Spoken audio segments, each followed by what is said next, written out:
Hello, everyone, and welcome to Business Spotlight. I'm Mark Hunter for Brenda, Hector of ActionCOACH Aberdeen, and today I am joined by Neil Gordon of AberdeenPhoto.com. Neil, thank you very much for joining me today. How are you doing? Hi, Mark. How are you? I'm good. Thank you very much for asking. Yeah, again, thank you very much for joining us today for Business Spotlight. I'm really looking forward to getting to know more about yourself and learn more about your business, AberdeenPhoto.com. So, on that then, could you tell us, please, a little bit about yourself and AberdeenPhoto.com? It's a small company, Mark. There's only four of us full time. Myself, my wife, Lucas, and David. We do weddings, portraits, commercial photography, and property photography is one of our specialist areas. I made a bit of a change this year. That I stepped back from weddings after photographing them for 46 years, and I'm now mainly concentrate on the property side. We're based in Wellington Road, so on the main dual carriageway as you come into Aberdeen. And as I explained, the company does most things. I've been a photographer for all my working life, so giving my age away for the last 46 years. And during that time, I've seen obviously a lot of changes in photography, but still doing the same thing, so must enjoy it. Excellent. Excellent. And have you always been a photographer then? Is that how you started out? No, yes, I've always been a photographer. I intended to be a journalist. I had a pretty clear idea that's what I wanted to do, and edited the school newspaper and had set up a sort of a university stroke work program way back with I was with the Scotsman. I ended up with a year out between finishing school and going to uni, and during that period, because I'd done some photography, a local photographer lived in the village. A lady who ran a photography company lived in the village I come from, asked her if I'd be interested in a job. She'd seen some photographs I'd taken, and I thought it'd be a useful experience for me going into journalism. So I took the job in 1977, thinking I would do it for a year, and I've never done anything else since. And then I started my own business in 1980, and it's changed quite a bit. So at one point I had 30 odd staff, and then scaled right back, and it's been up and down during those years. But I personally carried on taking photographs for that whole period. Fantastic. Some journey that you've been on, thinking going into journalism and then photography. I'm just curious about, your answer to the first question where you talked about, photography, it's changed a lot in that time. Where do you sort of see your industry in the next 5 years? It depends which side of the photography business you're looking at. The side I'm mainly involved in now is commercial and property and things. And although the images and photography is still the key part of what we do, we now need to be looking at video clips, short pieces of video, motion, movement. So simple things like if we're doing photographs of kitchen, which I often do, if they've got a unique mechanism for doors, we'll produce a animated version so you can actually see the doors opening and closing. Because now with social media, it's not printed brochures anymore. People want things with motion. So I think the days of being only taking photographs are disappearing. You need to be very much involved as a content creator, with images being the key part of it for a photographer. But you do need to be very much looking at the other associated things to go with it. Yeah, absolutely. Absolutely. Um, you know, been in business as a business owner for a long time, and we could learn a lot from you, I think, anyone going into business. So, but what has been your biggest learning as a business owner, since you first went into business for yourself in 1980, as you said? Probably the biggest lesson, and probably more applied way back, is that I grew the business fairly quickly. Hopefully because I was doing a good job at the photography and enjoyed working with people. And as the business grew, I then found myself behind the desk.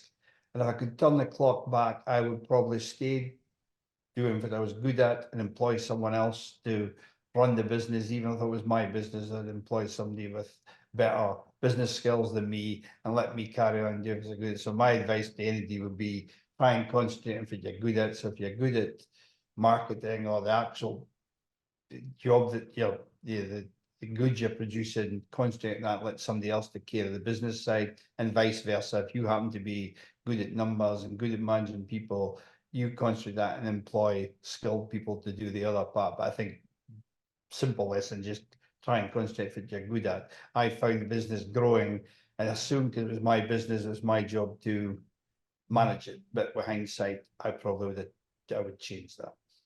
Yeah, yeah. I'm some good learning there, but also some pretty sound advice as well, I think, for anyone who's a business owner or looking to go into business for themselves. Yeah.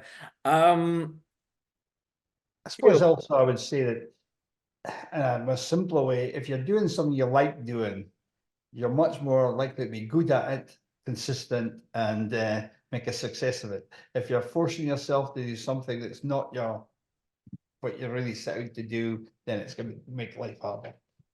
yeah, absolutely. Absolutely, yeah. Um, and what have you learned about yourself? As a business owner, but also as a person, what did you learn about yourself um running a business then? I suppose back to so no duplicate what I said already, but learn from your weaknesses and strengths are.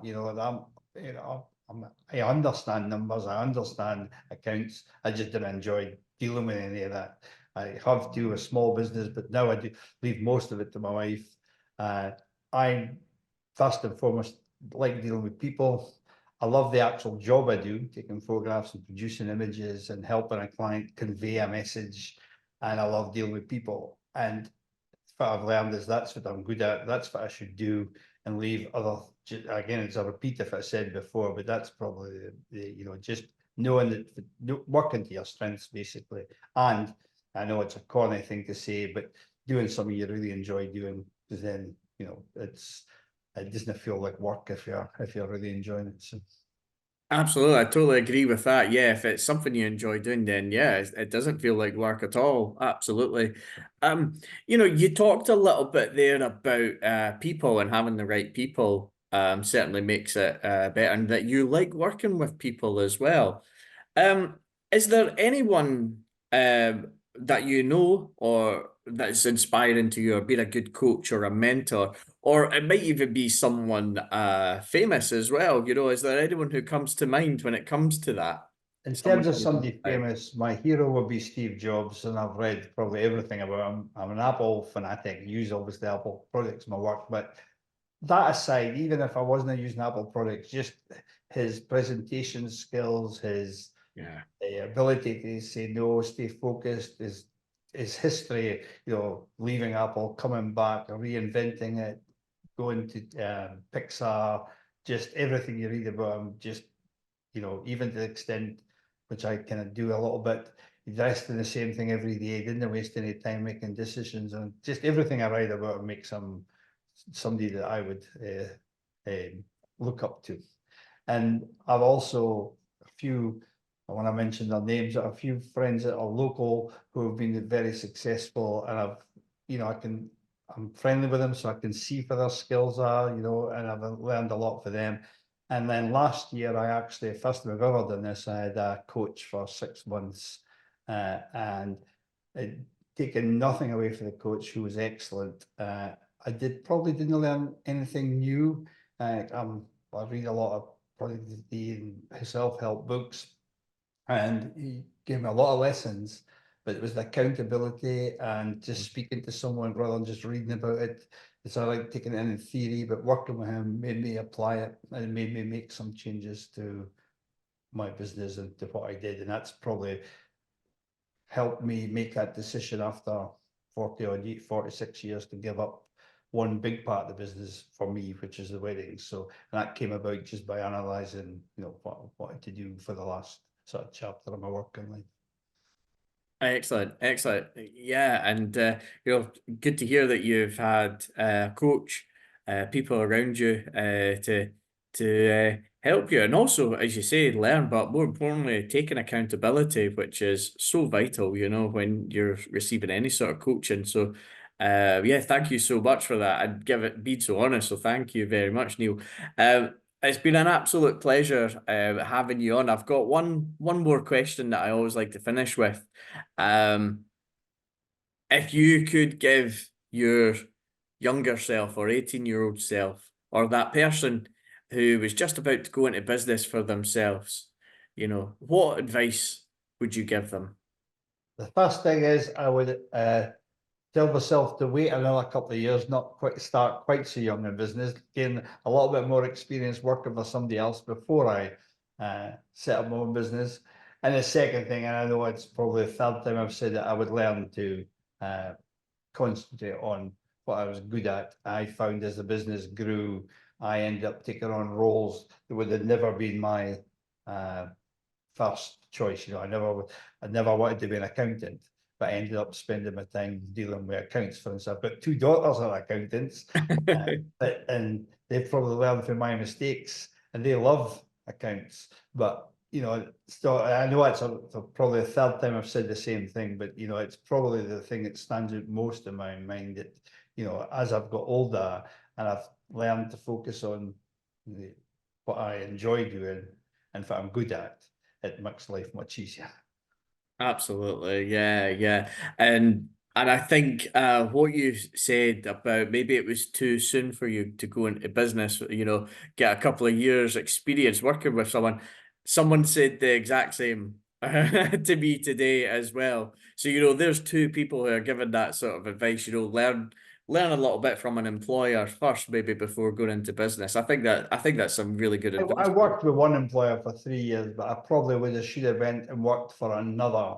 And Yeah, because I only saw one employer, I've only had one employer. I've only worked for one person in my life. I probably should have went to another company, yeah. either similar to me or and learned another approach before I set up on my own. Yeah, yeah, yeah. Excellent. Great share there. Great share, Neil. And thank you for sharing everything and answering my question. So thank you so much. It's been an absolute pleasure having you on, Neil. Thank you. Okay, thanks, Mark. No problem. Thank you for watching. You've been watching Business Spotlight. We'll see you again. See you later. Thanks. Bye.